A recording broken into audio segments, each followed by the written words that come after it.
મહત્વપૂર્ણ સમાચાર મળી રહ્યા છે। રાજ્યમાં આગામી 7 દિવસ હળવાથી મધ્યમ વરસાદની આગાહી છે। 13 જિલ્લાઓમાં યલો એલર્ટ અને માછીમારોને દરિયો ન ખેડવાની ચેતવણી આપવામાં આવી છે।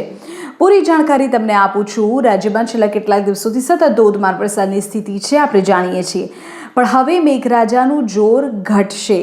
જો પૂરી માહિતી તમને આપું તો હવામાન વિભાગ એવું કહે છે કે રાજ્યમાં આગામી 7 દિવસ સુધી હળવાથી મધ્યમ વરસાદનો માહોલ જળવાઈ રહેશે।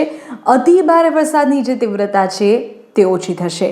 વાદળછાયું વાતાવરણ અને છૂટાછવાયા વરસાદી ઝાપટા યથાવત રહે તેવી પણ પૂરેપૂરી સંભાવના છે। હવામાન વિભાગના જણાવ્યા અનુસાર અરબી સમુદ્ર અને તેની આસપાસના વિસ્તારોમાં સક્રિય રહેલું વેલમાર્ક લો પ્રેશર હવે સાયક્લોનિક સર્ક્યુલેશનમાં પરિવર્તિત થઈ ગયું છે। ધીમે ધીમે તે નબળું પડી રહ્યું છે। આગામી કારણોસર રાજ્યમાં મુશળધાર વરસાદની તેના કારણે શક્યતા ઘટી જાય છે, જે લોકો માટે રાહતના સમાચાર છે। પણ તે જ સમયે રાજ્ય પર અન્ય 4 વરસાદી સિસ્ટમ પણ સક્રિય હોવાથી વરસાદી માહોલ સંપૂર્ણપણે ગાયબ તો નહીં જ થઈ જાય। અલગ અલગ વિસ્તારોમાં હળવાથી મધ્યમ વરસાદી ઝાપટા ચાલુ રહેશે। આજના દિવસ માટે હવામાન વિભાગે કચ્છ, સૌરાષ્ટ્ર, ઉત્તર ગુજરાતના મળીને કુલ 13 જિલ્લાઓમાં યલો એલર્ટ જાહેર કર્યું છે।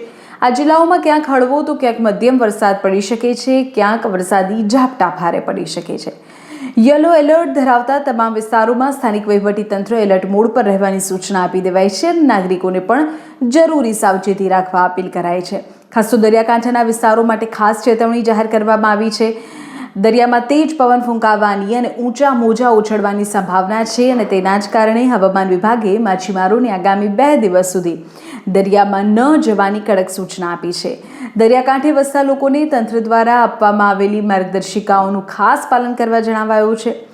બીજી તરફ છેલ્લા દિવસોમાં પડેલા ભારે વરસાદને કારણે રાજ્યના મોટાભાગના જળાશયોમાં પાણીની મબલખ આવક થઈ છે। રાજ્યના 206 ડેમમાંથી 34 ડેમ અત્યારે હાઈ એલર્ટ પર છે। ગુજરાતની જીવાદોરી સમાન સરદાર સરોવર નર્મદા ડેમની સપાટી 131 મીટરને પાર થઈ ગઈ છે। આગામી સમયમાં પીવાના અને સિંચાઈના પાણીની ચિંતા હવે દૂર થઈ છે।